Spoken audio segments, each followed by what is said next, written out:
G'day folks, Connor here from CW's Tech Reviews, back with another video, and today we're doing my first impressions of the Galaxy Watch. That's right, the Galaxy Watch. So hit the subscribe button and the like button and let's get stuck into my video. Let's go.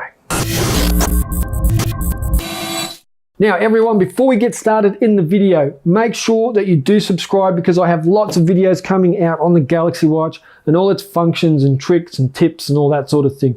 So make sure you subscribe. And also, I have a giveaway every month for the whole year of 2019. So if you would like to be involved in those giveaways, make sure you subscribe, lots of chances to win. Now, most of you know that recently my Gear Fit 2 Pro died, so I upgraded to the Galaxy Gear Sport. Guess what?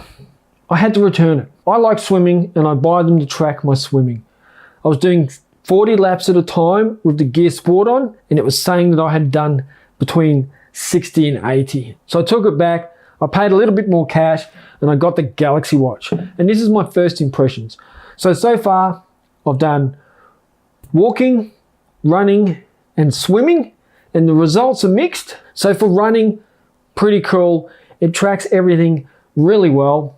I've got it paired up with my Edmondo running app as well. So sometimes I use S Health and other times I use Edmondo. And I really do get the same results whether I'm using my phone or the watch.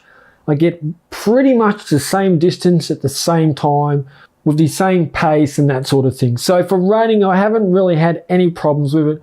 It doesn't miss a beat. I mean, it tracks my runs. It gives me all the information I need. And it's right there. I look at my watch while I'm running. It tells me exactly what I need to know. So for running, yes, definitely, I would recommend it. Now I am going to do in-depth looks at each sport that I do. So swimming, cycling, running, hiking as well. And some circuit training workouts as well. So I don't use weights, I just use body weight, and I like to do a bit of circuit training. So I'm going to test it in depth with all of those. This is just my first impressions. But first impressions, running, yes. Hiking, yes. Walking, yes. Swimming, we might have a problem here. So this morning I did 40 laps and I did 2 lots of 20. The first lot, it told me I had done 30 laps. That's pretty disappointing.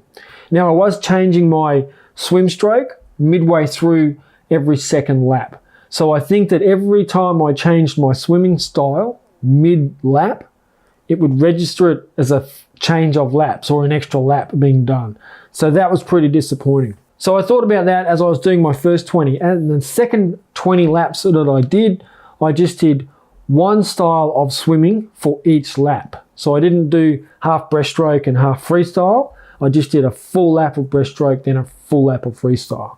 And I did that for 20 laps of the pool.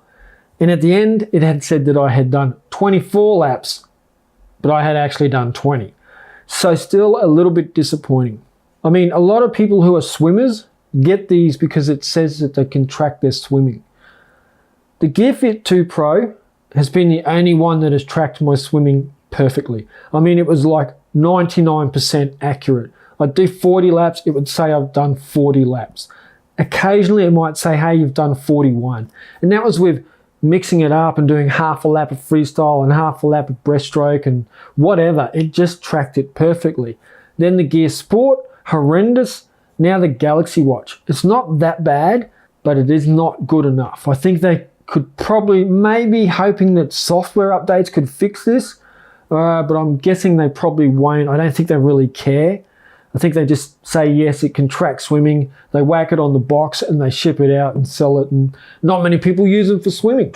So if you are like me and you use it for swimming, you're probably going to be a little bit disappointed. I am going to keep testing it though. This is not a blanket approach to every Galaxy Watch, just this one at this stage. So that's why I'm going to give it a bit of a chance. Now I do find that when it does track a full lap, that information seems pretty accurate. It tracks my heart rate as well, my SWOLF, the time, all that sort of thing, and everything else seems pretty good. When it nails it, it nails it, but when it doesn't, it really, really misses. So I'm pretty disappointed. You're talking $500 here, you know, just shy of $500. And they say it can track your swimming. Now, if something tracks it and it's 50% out, I would say it doesn't actually track it. So I really hope that we get a software update, and I really hope that Samsung lifts their game. I don't think they can just slap something into a watch haphazardly and say that it's great and that it works. However, swimming aside, running, it's been great. Auto tracking my exercises. If I go for a run and I don't tell it I'm going for a run, it just starts to say, hey, this guy's running, and it tracks it, and it's pretty damn accurate. Same with the walking, same with the hiking. I really do like the feedback that I get when I get my notifications, so I can have it on sound, so it actually releases a nice little chime. I do appreciate that, although it can be a bit intrusive if you forget to silence it during a meeting. And all the other features are fantastic. And the 5 ATM waterproofing is amazing. I mean, I wore my GearFit 2 Pro every time I went swimming, whether it was surfing or swimming in the river or in the pool. I took it everywhere and it was fine. The water never killed it. The Galaxy Watch, stylish, helpful, fairly accurate with 99% of the things that it's done so far, apart from the swimming. Enjoyable. I think it looks really stylish. I'm really happy with the comfort level. Now this is the 42mm Bluetooth version. I didn't go up to the larger one or the 4G one. I don't see the point in that. Battery life is next level compared to the Gear Sport and especially the GearFit 2 Pro. I mean, it just leaves them for dead. If I wasn't a battery freak, I would get 3 days out of it, but I'm a battery freak, so I charge it every night.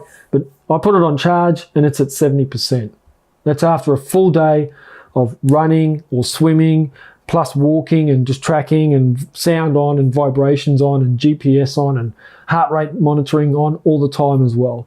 So I'm fairly happy with it. For the heart rate, it seems to track it fairly well. I mean, so if I go for a run and I am going hard on that run, my heart rate is up there. I know it's up there and the watch tells me it's up there.